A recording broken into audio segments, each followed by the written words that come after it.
Assalaamu calaykum saaxiibayaal. In badan oo ka mid ah carruurta caalamka ayaa ah kuwa ka duwan carruurta kale, sida inay leeyihiin hibooyin u gaar ah ama ay la dhashaan cudurro dhif iyo naadir ah. Cudurradaasi oo qaarna faa'iido u leh, qaarna dhibaato ku haya. Haddaba maanta waxaan idila wadaagi doonaa carruur aadan rumaysanayn inay adduunka ina kula nool yihiin. Isaac Johnson, wiilkan waxa uu leeyahay af aad u weyn, kaas oo balliciisu gaarayo 9.34 sentimitir. waana mid afkiisa gelin kara waxyaabo aad u waaweyn iyadoo aan wax dhibaato ah ka soo gaarin. Badanaa waa mid madadaaliya saaxiibadiis isagoo afkiisa gelinaya waxyaabo kala duwan sida caagadaha, liin macaanta iyo waxyaabo kale. Isaac ayaa buugga Guinness World Record-ka ku galay qofka ugu afka weyn adduunka, waxaana la filayaa in uu isagu jabiyo rikoodhkiisa marka uu weynaado. Maxamed Al-Sheikh, marka aad aragto wiilkan, waa mid aad u malaynayso inuusan wax lafa ah jirkiisu lahayn, waana mid jirkiisa u wareejin kara dhinac walba. Maxamed ayaa lagu naanaysaa wiilkii caara-caarada ahaa. Hooyada dhashay Maxamed ayaa sheegtay inay arrintan wiilkeeda ku aragtay isagoo aad u yar, kadibna ay ka caawisay sidii uu hibadiisa u soo bandhigi lahaa. Waxaana uu markii ugu horreysay ka qayb galay tartanka hibooyinka ee Arab Got Talent sanadkii 2015.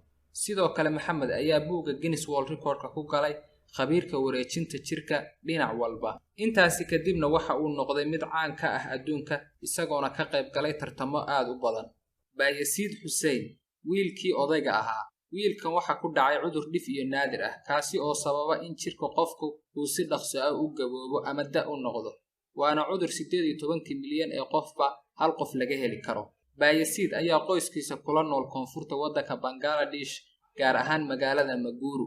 Waalidiinta Bayasiid ayaa sheegay inuusan wiilkoodu ahayn mid ciyaalka kala dhex gala, sababtuna ay tahay ciyaalka oo ka cabsanaya una maleeya inuu qof weyn yahay. Tessa Evans waxa ay dhalatay iyadoo aan wax san ah lahayn, waxaana sababay cudur lagu magacaabo arrhythmia.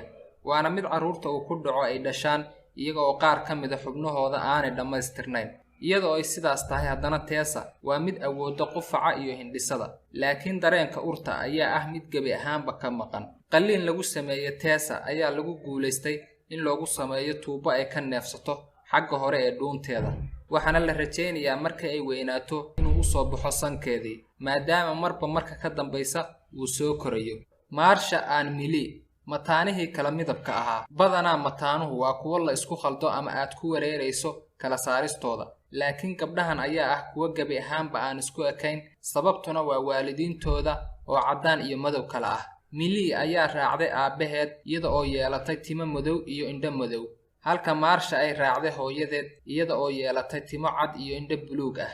Mataanahan ayaa sheegay inaysan dadku rumaysan inay mataano yihiin.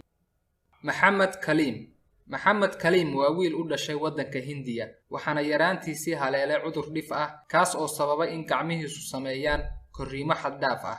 Waxa uuna ku noolaa nolol adag, sababta oo ah dadka degganaa tuulada uu ku noolaa ayaa mar kasta takoori jiray, iyaga oo ugu yeeri jiray wiilkii shaydaanka. Nasiib wanaag, Maxamed waxa qalliin u sameeyey dhakhtar deegaankiisa ah, taas oo ugu dambayn joojisay korriinkii gacmihiisa.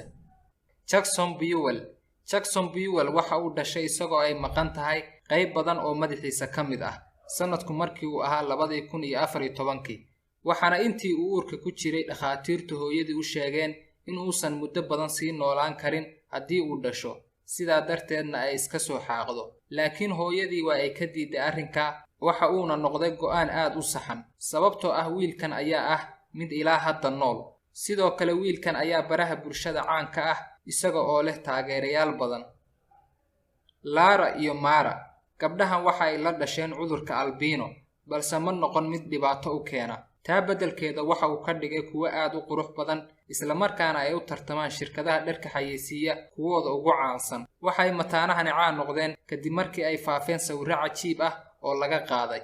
Waqti xaadirkanna waa kuwo ka mid ah gabdhaha modeliska ee ugu caansan. Maanta haddii aadan channelka weli ku soo biirin, fadlan subscribe saar. haddii uu fiidiyowga